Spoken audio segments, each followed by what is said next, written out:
Hi welcome to Shamrin vlogs. இன்றைக்கி வந்து chicken 65 எப்படி பண்ணுறது, எவ்வளோ ஜூஸியாக ஒரு சூப்பரான ஒரு 65 எப்படி பண்ணலான்றது தான் பார்க்க போகிறோம்.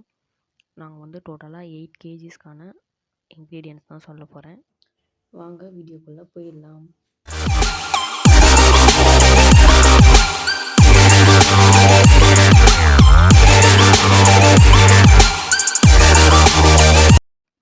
ஃபஸ்ட்டு ஒரு கடாய் மாதிரி எடுத்துக்கோங்க.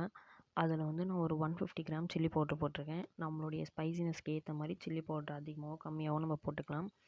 ஏன்னா நம்ம பெப்பரும் போட போகிறோம். நான் வந்து பெப்பர் ஒரு 100 கிராம்ஸ் அளவுக்கு எடுத்துருக்கோம். அதுக்கப்புறம் சிக்கன் 65 மசாலா இருக்குல்ல, நமக்கு வந்து கடையில் வர ஃப்ளேவர்ஸ் மாதிரி வரணுன்றதுக்காக அந்த மசாலா வந்து ஒரு 200 கிராம்ஸ் வந்து சேர்த்துருக்கோம். அதுலேயுமே ஸ்பைசினஸ் இருக்கும். ஸோ ஸ்பைசினஸ் மட்டும் கொஞ்சம் பார்த்து சேர்த்துக்கோங்க.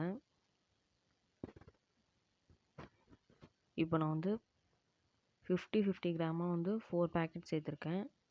8 கேஜிக்கு டோட்டலாக 200 கிராம்ஸ் வந்து சிக்கன் 65 பவுடர் வந்து போட்டிருக்கேன். அதுக்கப்புறம் கார்ன்ஃப்ளவர் வந்து ஒரு 200 கிராம்ஸ் வந்து சேர்த்துருக்கேன்.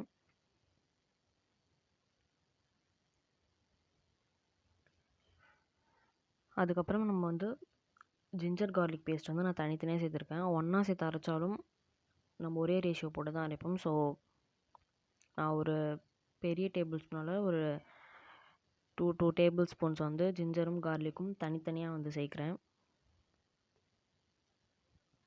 இதில் நம்ம சாஃப்ட்னஸ்க்காக எக்கு சேர்க்கலாம். பட் ஆனால் நாங்கள் சேர்க்கலை. ஏன்னா நாங்கள் வந்து கர்ட் தான் நான் வந்து அதிகமாக போட்டிருக்கேன். இப்போ வந்து சால்ட் போட்டுட்ருக்கோம். நான் மசாலாவை ஃபுல்லாக பிளெண்ட் பண்ணதே வந்து கர்ட் போட்டு தான். அதில் வந்து நான் ஒரு 80% வந்து கர்ட் தான் சேர்த்தேன். அதுக்கப்புறம் ஒரு 20% தான் அதில் வாட்டர் சேர்த்துருந்தேன். நமக்கு கர்ட் எவ்வளோக்கு எவ்வளோ நம்ம சேர்க்குறோமோ அவ்வளோக்கு அவ்வளோ வந்து மீட் வந்து சாஃப்டாக இருக்கும், ஜூஸியாகவும் இருக்கும். அதுக்கப்புறம் நான் ஃபுல்லாக அந்த மசாலா ஃபுல்லாக கலந்து வச்சுக்கிட்டேன். அதுக்கப்புறம் மீட் கூட சேர்த்து ஒரு கரெக்டாக 1 ஹவர் கிட்ட வந்து ஊற வச்சிடும்.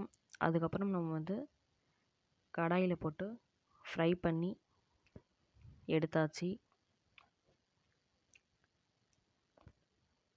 எடுத்ததுக்கப்புறம் நம்மளோட சிக்கன் 65 ரெடி. ரொம்ப சூப்பராக இருந்துச்சு. நீங்களும் மறக்காமல் ட்ரை பண்ணுங்கள். தேங்க்ஸ் ஃபார் வாட்சிங்.